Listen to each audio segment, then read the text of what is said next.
Assalamualaikum warahmatullahi wabarakatuh. Alhamdulillahi rabbil alamin. Alhamdulillahi waliyyis salihin. Wassalatu wassalamu ala al-mab'uthi rahmatan lil alamin. Wa ala alihi wa ashabihi ajma'in. Amma ba'd.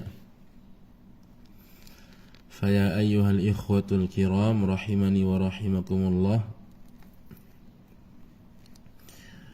Al-Imam Muhammad ibn Abdul Wahhab rahimahullahu ta'ala,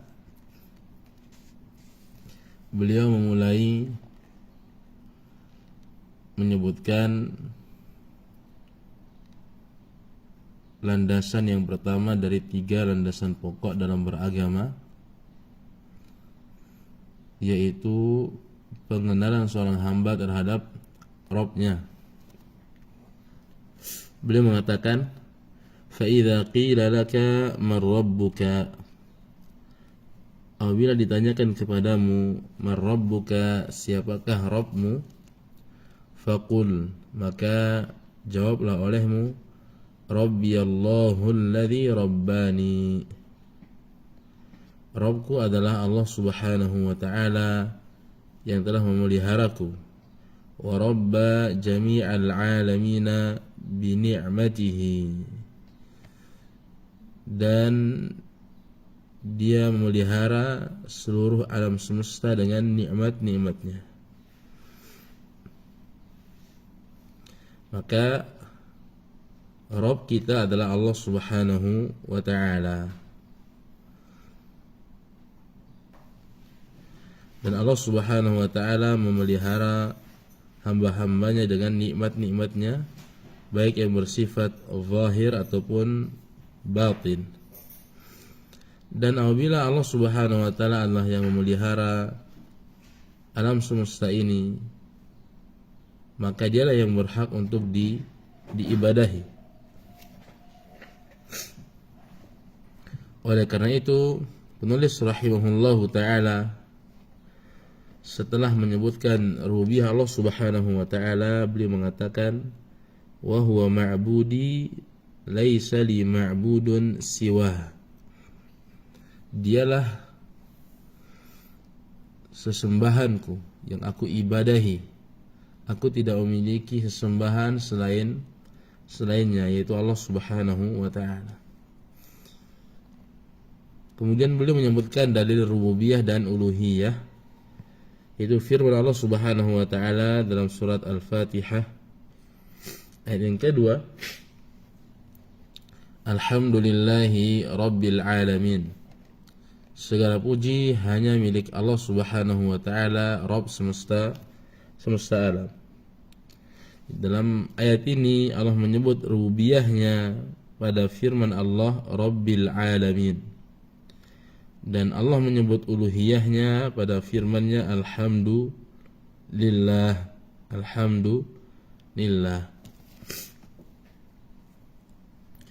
Dan pengenalan seorang hamba terhadap Rabb-nya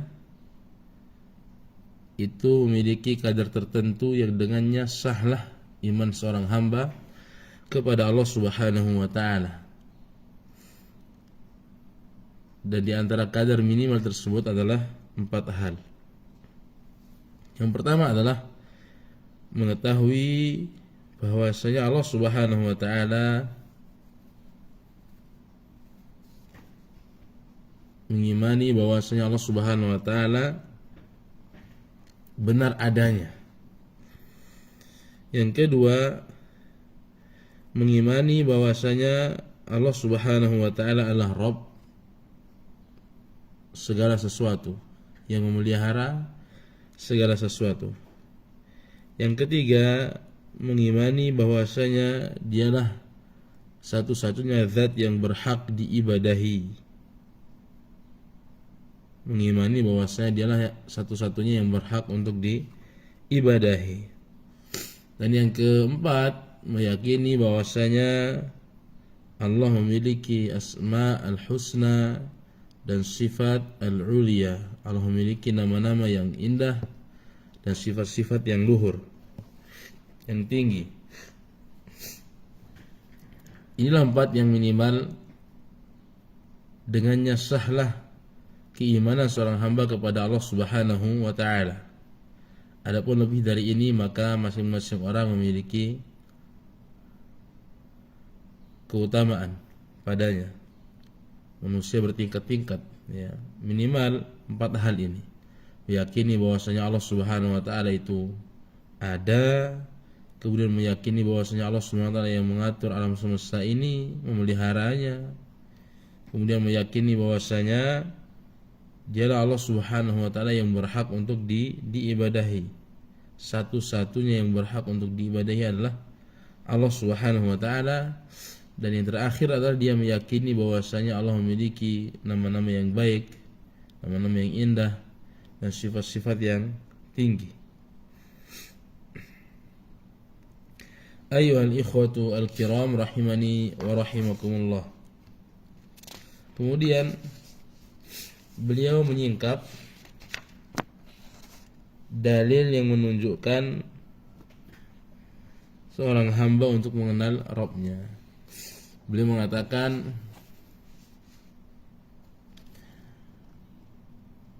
sebelumnya beliau menafsirkan al-alamin dengan wa kullu man siwallahi alamun wa ana wahidun min dzalika al-alam. Segala sesuatu selain Allah adalah alam dan aku adalah salah satu dari alam tersebut. Menafsirkan al-alamin dengan segala sesuatu selain Allah Subhanahu wa taala ini kurang tepat, ya. Kenapa? Karena perkataan ini dibangun di atas ulama kalam, ya, di mana mereka meyakini bahwasanya Allahu qadimun wal alamu hadithun. Allah itu qadim sementara yang lainnya adalah baru, ya. Dan di sini terdapat akidah yang menyimpang dari kaidah yang mereka buat ini. Oleh karena itu kita kembalikan makna al-alamin itu kepada makna yang lebih tepat, yaitu menurut lisan orang Arab, al-alam itu maksudnya adalah ismun yusta'malu lid-dalalati 'ala al-afradil mutajanisah. Itu suatu kata yang digunakan untuk menunjukkan, ya, berbagai macam sesuatu yang sama jenisnya. Seperti kita mengatakan alam manusia, alam jin, alam malaikat, dan seterusnya. Ini yang disebut dengan al-alamin. Adapun yang tidak memiliki jenis yang sama maka enggak masuk dalam kategori al-alamin, seperti al-arsh. Al-arsh kan sendirian seperti itu. Kemudian al-kursi, ya, al-kursi juga ini bukan bukan masuk dalam kategori al-alamin. Begitu pula surga dan neraka. Jadi yang dimaksud dengan al-alamin itu adalah satu kesatuan, ya, yang digunakan untuk menunjukkan sesuatu yang banyak tapi jenisnya sama, seperti alam manusia, alam malaikat, ya, alam jin, dan seterusnya. Kemudian beliau menyingkap, ya, dalil yang menunjukkan agar seorang hamba itu mengenal Rabb-nya. Beliau mengatakan, fa idza qila laka bima arabta rabbak, apabila ditanyakan kepadamu bagaimana engkau mengenal Rabb-mu, maka jawablah faqul bi ayatihi wa makhluqatihi, yaitu dengan dua hal. Yang pertama bi ayatihi, yang kedua wa makhluqatihi, yaitu seorang hamba mengenal Allah Subhanahu wa taala yaitu dengan dua cara. Yang pertama adalah mentafakkuri tanda-tanda kebesaran Allah Subhanahu wa taala yang bersifat kauniyah. Mentafakkuri tanda-tanda kebesaran Allah Subhanahu wa taala yang ada terbentang di alam semesta ini. Ini disebut dengan ayat kauniyah, ya. Seperti melihat langit tanpa tiang, kemudian matahari terbit dari timur dan tenggelam di ufuk barat. Ini juga bisa mengenalkan bahwasanya alam semesta ini ada penciptanya. Kemudian yang kedua, mentadaburi ayat-ayat yang syar'iyah, itu mentadaburi ayat-ayat tanda-tanda kebesaran Allah Subhanahu wa taala yang ada dalam Al-Qur'an, yang ada dalam As-Sunnah ya. Jadi untuk mengenal Allah Subhanahu wa taala harus ada dua komponen ini. Inilah yang dimaksudkan oleh penulis faqul bi ayatihi wa makhluqatihi. Faqul, jawablah bi ayatihi, yaitu dengan ayat-ayat Allah Subhanahu wa taala. Dan ayat-ayat Allah Subhanahu wa taala itu dua. Yang pertama ayat kauniyah, ini adalah alam semesta dan segala hal yang terbentang padanya. Kemudian yang kedua ayat syar'iyah, yaitu Al-Qur'an dan As-Sunnah. Dan perkataan penulis makhluqatihi ini merupakan atful khas alal am, ya, mengatafkan ya sesuatu yang menjadi bagian dari kata sebelumnya, karena al-makhluqat ini masuk dalam kategori ayat kauniyah.